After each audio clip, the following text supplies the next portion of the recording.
Hello friends, welcome to DSO class. अभी lockdown चल रहा है, इसलिए बच्चे अभी सभी घर घर पे है और उनको अभी घर पे कोई काम नहीं है, ऑनलाइन क्लासेस है, लेकिन बच्चे बोरिंग हो जाते हैं। तो अभी बच्चे घर पे रह के कौन कौन सी प्रवृत्तियाँ कर सकते हैं, कौन कौन से काम है, कौन कौन सी आइडियाज़ है जो वो घर पे रह के भी सीख सकते हैं। तो बहुत कुछ ऐसे काम है जो बच्चे घर पे रह के भी कर सकते हैं और अपनी पर्सनालिटी को, अपने आप को, अपने अंदर जो काबिलियत है उनको बाहर ला सकते हैं।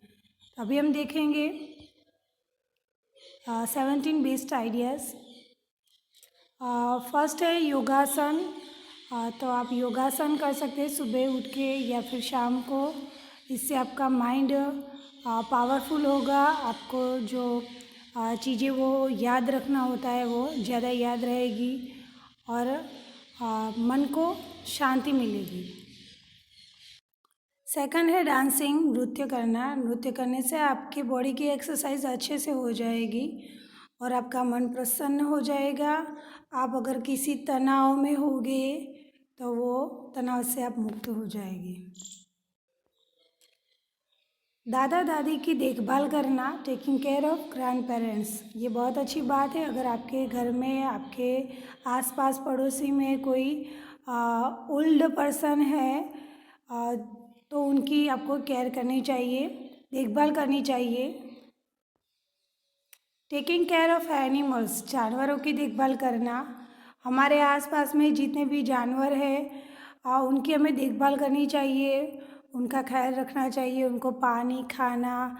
अभी सर्दी का मौसम है तो उनको ठंड भी लग रही होगी, तो उसके लिए भी कुछ ऐसा करना कि जैसे उनको ठंड ना लगे, तो ये सब आप देखभाल कर सकते हैं। साइकिलिंग, ये बेस्ट आइडियाज़ है। मतलब साइकिलिंग करने से आपकी बॉडी तो एक्सरसाइज तो हो ही जाएगी, लेकिन अभी क्या है कि पेट्रोल के भी दाम बढ़ रहे हैं, तो साइकिलिंग अगर आपको आ जाएगी तो ये बहुत अच्छी बात है। हेल्प विथ हाउस वर्क, घर के काम में मदद करना। बच्चों को घर के काम में मदद करना चाहिए, चाहे वो लड़का हो या लड़की। ज़्यादातर लड़की घर में काम करती है, लड़के नहीं करते, लेकिन मैं कहती हूँ कि लड़के भी घर के काम में मम्मी को हेल्प करना चाहिए। कुछ उससे भी बहुत कुछ सीखने को मिलता है। पोट्री, मिट्टी के बर्तनों।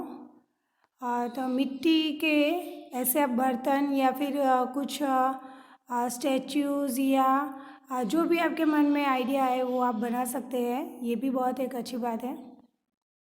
क्राफ्ट वर्क, शिल्प कार्य, कागज़ या प्लास्टिक या वेस्ट में से बेस्ट आप कुछ भी बना सकते हो, अपने हाउस को डेकोरेट कर सकते हो।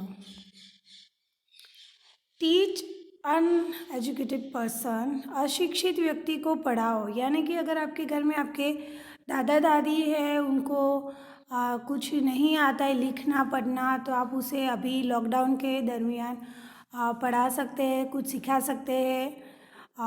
ये भी बहुत अच्छी बात है। नो अबाउट योर रिलीजन, अपने धर्म के बारे में जानें। अपने धर्म, आपका जो भी धर्म हो, हिंदू हो, मुसलमान हो या क्रिश्चियन हो, जैन हो, पारसी हो, आप जो भी धर्म के हो उसके बारे में आपको नॉलेज होना चाहिए।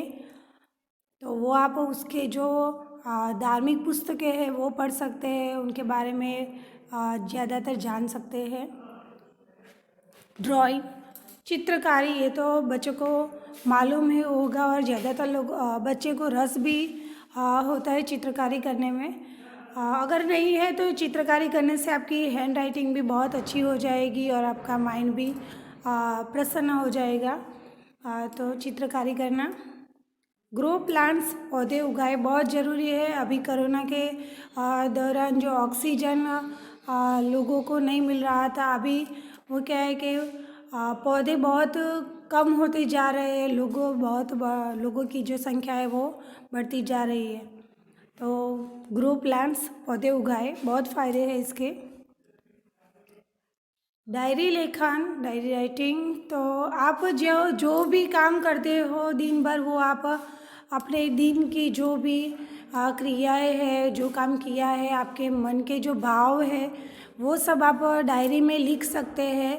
आप किससे मिले, क्या हुआ, आप आज कैसा महसूस कर रहे हो, वो सब आप डायरी लेखन में लिख सकते हैं। इसके अलावा अगर आपने कहीं किसी जगह पे गए हैं तो आपने कुछ नया देखा है तो उसके बारे में लिख सकते हैं। तो कोई भी चीज़ हो तो उसके बारे में लिखे या उसका वर्णन कीजिए, उसके आपने क्या क्या समझा है उसके बारे में वो आप लिखें। तो उससे आपकी जो डायरी लेखन है, वो जो राइटिंग का स्किल है वो इम्प्रूव होगा। इम्प्रूव योर हैंड राइटिंग, अपने लिखावट में सुधार करें। बच्चे हैं उनकी हैंड राइटिंग सुधार करना बहुत ज़रूरी बात है। अगर आप घर पे बैठे बैठे रोज़ कुछ ना कुछ लिखते रहते हैं तो आपकी हैंड राइटिंग इम्प्रूव होगी और ये आपके एग्ज़ाम में भी बहुत हेल्प करेगा। वाटर द प्लांट्स, पौधों को पानी दीजिए। अगर आपके आसपास ऐसे कुछ नहीं है कि जहाँ पे आप पौधे उगा सकते हैं तो जो पौधे हैं उनको आप पानी दीजिए, उनकी देखभाल कीजिए। रीडिंग बुक्स, किताबें पढ़ें। आप अपने मैंने अभी बोला है कि आपकी धार्मिक पुस्तकें पढ़ें। उसके अलावा आप स्टोरी बुक्स है, किसी मोटिवेशनल बुक्स है, कोई अच्छे लोग हैं, बड़े लोग हैं जिनके बारे में हमें जानना चाहिए, उनको जो सफलता मिली है वो कैसे मिली है, वो सब हमें जानकारी मिलती है और बहुत कुछ सीखने मिलता है। किताबें हमारे सबसे अच्छी दोस्त होती है, वो आपको मालूम ही है। तो reading books it's very good. And last में फील द नेचर, प्रकृति को महसूस करो। आपके आसपास जो भी प्राकृतिक चीज़ें हैं, जो भी नेचुरल थिंग्स है, उसे आप महसूस करें, उसके बारे में जानें। ये भी बहुत अच्छी बात है और उसे फील कीजिए। सो thank you, or if you like this video then please like it and share it and subscribe for new educational videos. Thank you.